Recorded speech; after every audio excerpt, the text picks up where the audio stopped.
উত্তরপ্রদেশ, মধ্যপ্রদেশ, ছত্তিশগড়, অরুণাচল প্রদেশ, গোয়া, গুজরাট, বিহার, একটা রাজ্যে মমতা বন্দ্যোপাধ্যায় যেভাবে পরিবারের সব মহিলাদের লক্ষ্মীর ভান্ডার দিয়েছে, যদি একটা রাজ্যে বিজেপির কোনো মুখ্যমন্ত্রী করে দেখাতে পারে, আমি রাজনীতি থেকে চিরতরে বিদায় নেব, তৃণমূলের হয়ে আপনাদের কাছে আবেদন নিবেদন করতে আসবো না। আমার চ্যালেঞ্জ, এখানে প্রায় ৬২ কোটি টাকা খরচ করে গত ২ বছরে পথশ্রী ২, পথশ্রী ৩-এ ১৪৯টি রাস্তার নির্মাণ এবং সংস্কার করা হয়েছে। কে করেছে? আমাদের সরকার করেছে।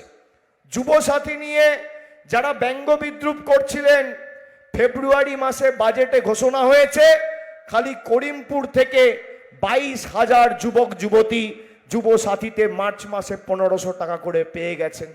এপ্রিলে আগামী ৪-৫ দিনের মধ্যে আবার ব্যাংক অ্যাকাউন্টে ঢুকে যাবে। যারা মমতা বন্দ্যোপাধ্যায়কে টনটিটকিরি করছিলেন, তারাও লাইনে দাঁড়িয়ে যুবসাথী নিয়েছেন। এটাই আমাদের সরকার। বৈচিত্র্যের মধ্যে একতা। এখানে অনেক সংখ্যালঘু বোনেরা, দিদিরা, মায়েরা এসছেন। আমার অনেক হিন্দু মায়েরা আছে যারা শঙ্খধ্বনি, উলুধ্বনি দিয়ে আমাদের বরণ করেছে।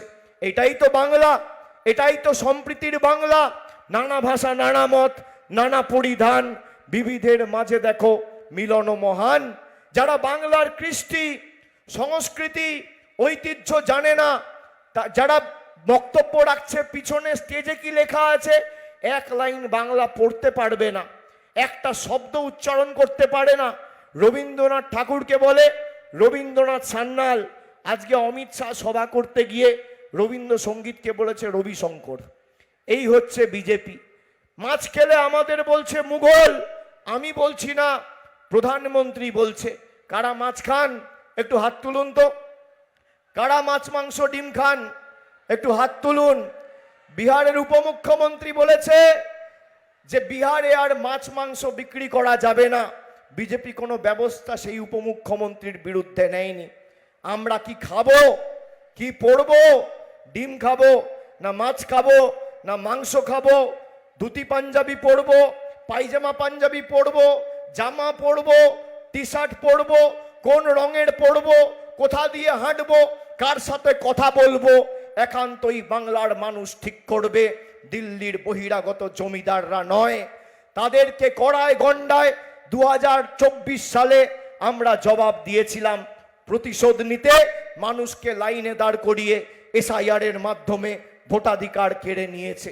আমাদের জবাবটাও মায়েরা লাইনে দাঁড়িয়েই দিতে হবে। বাংলায় একটা কথা আছে, স্যাকরার ঠুকঠাক, কামারের একঘা, ১০০ সোনার কি, এক লোহার কি। আপনি সেই কোপ মারার সুযোগটা আগামী ২৯ তারিখ পাবেন। যারা আমাদের নিপীড়িত, বঞ্চিত, লাঞ্ছিত, অবহেলিত, অত্যাচারিত, শোষিত করে রেখেছে, তাদেরকে জবাব এমনভাবে দিতে হবে, বাংলার সাথে বেইমানি করার আগে যেন বিজেপির বহিরাগত নেতারা ১০০ বার ভাবে।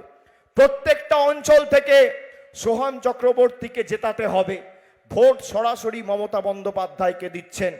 যাদের নাম এসআইআর করে বাদ দেওয়া হয়েছে, গায়ের জোরে ডকুমেন্ট ঠিক থাকার পরেও বিচলিত হবেন না, আতঙ্কিত হবেন না, ভয় পাবেন না। আমি আপনাদের কাছে আবেদন, অনুরোধ রেখে যাচ্ছি, ৪ঠা মে মমতা ব্যানার্জির সরকার তৈরি হবে। জ্ঞানেশ কুমার ফিনিশ, জ্ঞানেশ কুমার ভ্যানিশ, তারপর ১ মাসের মধ্যে আপনাদের ভোটাধিকার মমতা ব্যানার্জির সরকার ফিরিয়ে দেবে। এটা আমাদের প্রতিজ্ঞা, আমাদের শপথ। কেউ বিচলিত হবেন না, কেউ ভয় পাবেন না। আমাদের এটা নির্বাচনী ইস্তাহারে নেই, কিন্তু আমাদের মনের ভিতর রয়েছে। মানুষ যতদিন বাংলায় আছে নিশ্চিন্তে থাকবেন। এনআরসি বলেছিল এরা করব, আমরা করতে দিইনি। বলেছিল এনআরসি করে ডিটেনশন ক্যাম্পে পাঠিয়ে দেব। বিজেপি মানেই ডিটেনশন, আর তৃণমূল মানে নো টেনশন। তৃণমূল যতদিন আছে আপনি নিশ্চিন্তে থাকুন। বিজেপির নেতারা ভয় দেখাবে, লক্ষ্মীর ভান্ডার বন্ধ করে দেব। আমাদের প্রতিজ্ঞা, যতদিন বাংলায় মমতা ব্যানার্জির তৃণমূলের সরকার থাকবে, মহিলারা আজীবন লক্ষ্মীর ভাণ্ডার পাবেন, কেউ আপনাদের লক্ষ্মীর ভাণ্ডার বন্ধ করতে পারবে না। আমাদের দ্বিতীয় প্রতিজ্ঞা, কেন্দ্র সরকার টাকা দিক আর না দিক, বাংলা জুড়ে যত পরিবার আছে সবার বাড়িতে আগামী 5 বছরের মধ্যে নলবাহিত পানীয় জলের সুব্যবস্থা আমাদের সরকার করে দেবে। আমাদের তৃতীয় প্রতিজ্ঞা, ব্লকে ব্লকে, টাউনে টাউনে যে আদলে যেভাবে দুয়ারে সরকারের ক্যাম্প হয়েছে, একইভাবে উন্নত মানের চিকিৎসা পরিষেবা পৌঁছে দিতে দুয়ারে স্বাস্থ্য শিবির রাজ্য সরকার এই বছর থেকে চালু করবে। করিমপুর 1 নম্বর ব্লকের জন্য আলাদা স্বাস্থ্য শিবির, 2 নম্বর ব্লকের জন্য আলাদা স্বাস্থ্য শিবির। আমাদের চতুর্থ প্রতিজ্ঞা, যত বয়োজ্যেষ্ঠ নাগরিক রয়েছেন মাথায় রাখবেন, আমাদের প্রতিজ্ঞা, আমাদের শপথ, আমাদের অঙ্গীকার, এখানে তৃণমূল চতুর্থবার জিতবে আর চতুর্থবার মামাটি মানুষের সরকার তৈরি হবে। আগামী দিন যত বয়োজ্যেষ্ঠ প্রবীণ মানুষেরা আছেন সবার ব্যাংক অ্যাকাউন্টে বার্ধক্য ভাতার টাকা আমাদের মামাটি মানুষের সরকার পৌঁছে দেবে, কেন্দ্র সরকার টাকা দিক আর না দিক। আর আমাদের পঞ্চম প্রতিজ্ঞা, 4টে কি বললাম, আজীবন লক্ষ্মীর ভাণ্ডার, 2 বাড়িতে বাড়িতে নলবাহিত পানীয় জল, 3 ব্লক টাউন ওয়াইজ স্বাস্থ্য শিবির, 4র্থ বার্ধক্য ভাতা, আর 5ম যত গরিব মানুষ আছেন বাড়ির আবেদন নিবেদন করে ফর্ম ফিল আপ করে বাড়ির জন্য ফর্ম ফিল আপ করেছেন বা আগামী দিন করবেন, যত গরিব মানুষ বা প্রকৃত প্রাপক আছে, কেন্দ্র সরকারের দয়া দাক্ষিণ্যে বাংলার মানুষ বেঁচে নেই। গত 2 বছরে 32 লক্ষ পরিবারকে আমাদের সরকার বাড়ি দিয়েছে।